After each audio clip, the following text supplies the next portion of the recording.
సిద్దిపేట జిల్లా గజ్వేల్ ఆర్&ఆర్ కాలనీ వేములఘట్లో గురువారం పద్మశాలి సంఘం ఆధ్వర్యంలో చేనేత విగ్రహావిష్కరణ మహోత్సవం ఘనంగా నిర్వహించారు.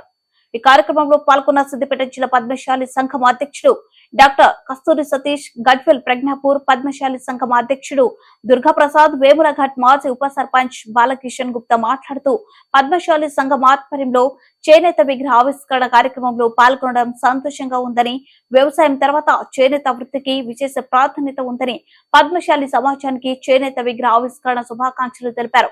ఈ కార్యక్రమంలో గజ్వేల్ ప్రజ్ఞాపూర్ పద్మశాలి సంఘం మాజీ అధ్యక్షులు శ్రీనివాస్, పద్మశాలి యువజన అధ్యక్షులు ప్రేమ్ కుమార్, నాగరాజు, నేత ఎల్ఎం రాజు, లక్ష్మణ్, సత్యనారాయణ, తుమ్మ నరసింహులు, గాడిపల్లి బలరాం, హనుమాన్ దాస్, విలాస్, వెంకటేష్, తిరుపతి, నరేష్, అరుణ్, పెంట, జనార్దన్, పద్మశాలి సంఘం నాయకులు, యువకులు, ఆర్&ఆర్ కాలనీ వాసులు తదితరులు పాల్గొన్నారు. విలేజ్ ఆర్ఆర్ కాలనీలో ఏర్పరచుకున్నటువంటి ఈ చేనేత కార్మిక విగ్రహాన్ని ఆవిష్కరించడం జరిగింది. ఇది నా అదృష్టంగా భావిస్తూ మరి ఇక్కడి ఉన్నటువంటి పద్మశాలీలు, చేనేత కార్మికులందరికీ కూడా సిద్దిపేట జిల్లా పద్మశాలి పక్షాన వాళ్ళందరికీ కూడా ఆర్థిక శుభాభినందనలు తెలియజేస్తాము. మరి ఇది కేవలం ఈ ఆర్ఆర్ కాలనీకే కాదు, ఇది యావత్ తెలంగాణకి కూడా ఆదర్శం కావాలి. యావత్ తెలంగాణలో కూడా ఇలాంటి విగ్రహాలు నిలవాలి. ఇంకా కూడా ఇలాంటి ఆత్మగౌరవానికి సంబంధించినటువంటి ఇలాంటి విగ్రహాలు అంతటా కూడా మనం ఏర్పాటు చేసుకొని మన కుల వృత్తి అయినటువంటి ఈ చేనేత పరిశ్రమను ముందుకు తీసుకెళ్లే విధంగా మరి వారికి సంబంధించినటువంటి అనేకమైనటువంటి కార్యక్రమాలు, అనేకమైనటువంటి రాయితీలు ప్రభుత్వం నుంచి రావాల్సి ఉంది. అనేకమైనటువంటి ఇన్నోవేటివ్ ఐడియాస్తో ప్రభుత్వం, ఇప్పుడు నూతన ప్రభుత్వం ఏర్పడింది కాబట్టి క్రియేటివ్ ఐడియాస్తో, ఇన్నోవేటివ్ ఐడియాస్తో చేనేత కార్మికులను ఆదుకోవాలనేటువంటి ఆకాంక్ష మేము ఈ సందర్భంగా తెలియజేస్తూ ఉన్నాం. ఈరోజు చేనేత కార్మికుని పరిస్థితి చాలా దుర్భరంగా ఉంది. ఒక్క పూట తింటే 3 పూటలు పస్తులు ఉండేటువంటి అవసరం ఉన్నది. ఎందుకంటే ఉపాధి లేదు, ఆదరణ లేదు, గిట్టుబాటు ధర లేదు, శ్రమకు ఫలితం లేదు.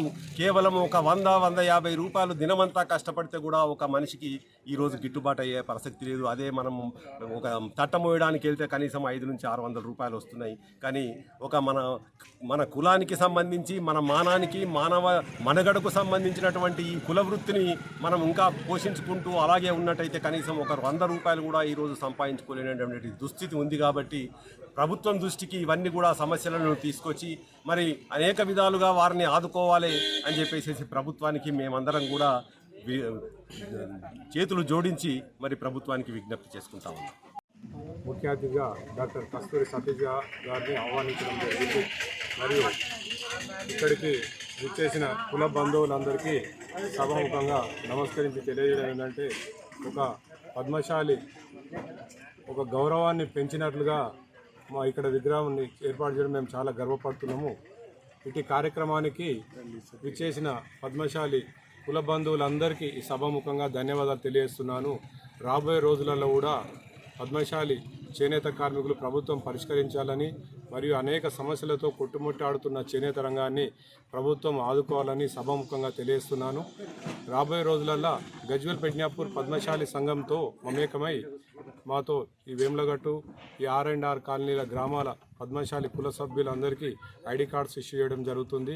ప్రతి సమస్యలో మా కుటుంబ సభ్యుల్లా మేము కూడా వారి సమస్యలను పంచుకొని ఒక కుటుంబ సభ్యులుగా ఉంటామని సభాముఖంగా తెలియజేస్తున్నాను. ఇటు అవకాశం